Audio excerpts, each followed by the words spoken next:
Umar al-Khattab anhu, during his Khilafah, he went to the area of Khaybar. And Khaybar is an area that has a lot of trees, even to this day. And so he went to this area, and it was midday.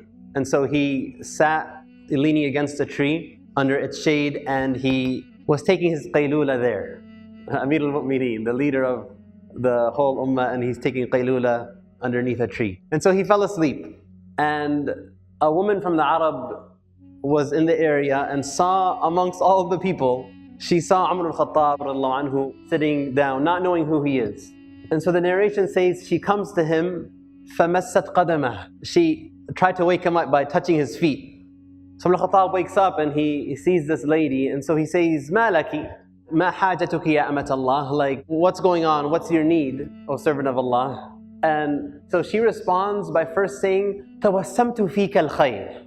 That of all the people that I've seen, I see some goodness in your face. He's asleep, and she still sees goodness in his face. So she says, I see something good in you. And she says that Amir al-Mu'mineen, again not knowing this is Amir al-Mu'mineen she's speaking with, sent to us, she's from out of town, and she says, she sent to us last year Muhammad ibn Maslama to collect the money from the rich and to give it to the poor, to collect the zakah and distribute it to the people of that area. And she says that, but he didn't give me anything. وَأَنَا إِمْرَأَةٌ مُؤْتِمَةٌ. She says, and I'm a woman who takes care of orphans, but he didn't give me anything.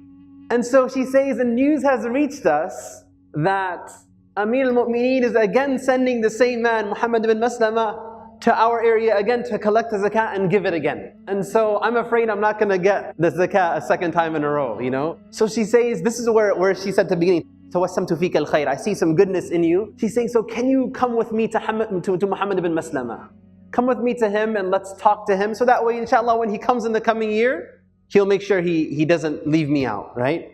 So Umar al-Khattab, his servant boy was next to him. His name was Yarqa. And so he tells Yarqa, go to Muhammad ibn Maslama and call him to us. And so the woman, she kind of got startled by that. And she says, إِنِّي لَمْ أُرِدْ هَذَا. Like, this is not what I intended. I wanted you to come with me, we go to him. Like, if I'm asking for a favor, like, it looks bad if I'm telling him to come to me, right? So she says, let's go together. And Umar al-Khattab says, it's okay. If he doesn't come to us, we'll go to him. So Yarqa goes to Muhammad ibn Maslama and he tells him, Amir al-Mu'mineen yad'uk. So the narration says, فَاسْتَنْكَرَ هَذَا. He didn't like that. Like, he knew at this time, the midday, if Umar al-Khattab is calling you, it's because of an issue. There's something going on. So he says, مَا شَأْنُهُ. Like, what's up? Like, do you know why he wants to talk to me? And he says, no, except that I saw that there was a woman next to him. And so Muhammad ibn Maslama comes, and he finds Amir al-Mu'mineen just where he was, under the tree. And so he says, Assalaamu alayka ya Amir al-Mu'mineen wa rahmatullah. Assalaamu alayka ya Amir al-Mu'mineen wa rahmatullah. He greets him with the greeting of salam, but he says Amir al-Mu'mineen, and who's there listening? The woman.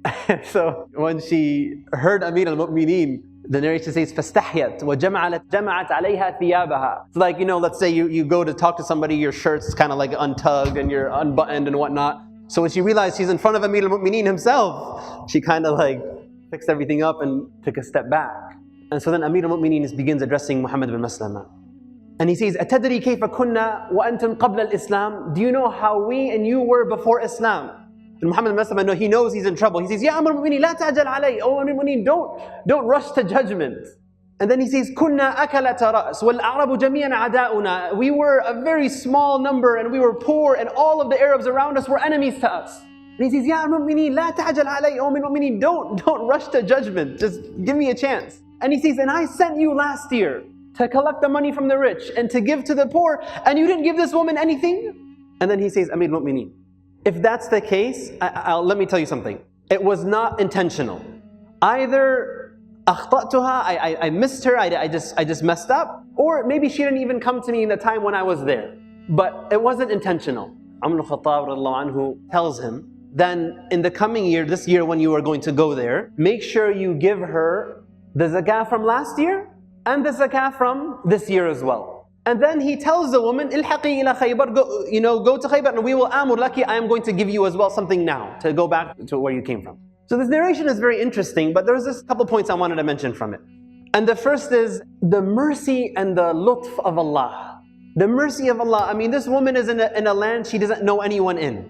And from all the people she could have went to ask for help, who did Allah guide her to? Amir al-Mu'mineen. And the mercy of Allah, not just to her, but to the orphans she's taking care of, that they are now being provided for. The mercy and lutf of Allah to Umar anhu himself. Now why is it mercy to Umar? He's trying to take a nap and his nap is disturbed and now he has to deal with this issue. You know, one day he gets a little bit of rest. He's a leader of the believers. Allah subhanahu wa ta'ala didn't want for Umar al-Khattab on the day of judgment to come and meet him and there is a complaint that someone has against him. So Allah brought this woman to Umar while he is asleep so that he could take care of her affair and not have this responsibility on his shoulders on the day of judgment. SubhanAllah. And it brings a question. When you and I are presented with issues of somebody in need, somebody who requires something, somebody who asks some assistance, do we look at it as an annoyance or as an opportunity? The spirit of a believer, when these opportunities come, how do we look at them? As an annoyance, as a fatigue, as an issue that bothers us, or as an opportunity, right? Umar al-Khattab anhu, he was a man who would take his responsibility very seriously, right? When he would do his nightly patrols and he would, in the middle of the night, walk around Medina, look for anybody who is in need. So one time he's walking and he finds a man standing outside of a tent and he hears the cry of a woman inside. And so he goes to him and he hears the cry, so he goes to him and he finds him and he says, what's going on? And he says, my wife is about to give birth, she's in labor and there's nobody to help her. So Umar al-Khattab, he right away goes to his wife, Kulthum bint Ali radhiallahu anhuma. The daughter of Ali was his wife, Kulthum. And you know what? What's very interesting, the wording he used to address her, he says, هَلْ لَكِ فِي أَجْرٍ سَاقَهُ اللَّهُ إِلَيْكِ. Would you like to have some ajr that Allah has brought to your doorstep? Allah has brought an opportunity for you to come. And she says, what's going on? And he explains to her and he says, yes. Until she goes and she helps deliver the baby. And Umar al-Khattab took some food also when he left to cook for them. And so he's cooking while his wife is helping deliver the baby of the man's wife.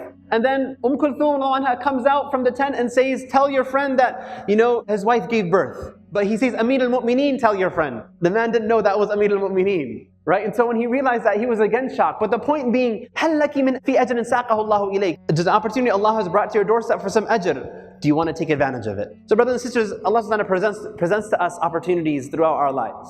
Small things, big things, that we can either look at our perspective really dictates how we respond. Do we look to it as an opportunity for khair, an opportunity for ajr, an opportunity that perhaps Allah will prevent us from having a responsibility on the day of judgment? As a means that we raise our rank and our sins be forgiven? Wallahu fi awni al-abd ma kana al-abdu fi awni akhihi. That Allah will be in your assistance so long as you're in assistance of others? Or do we look at it as an annoyance or a fatigue? We ask Allah to give us tawfiq and make us amongst those who are anfa'un nas lin nas, that we are most beneficial to people and those around us. Allahumma ameen.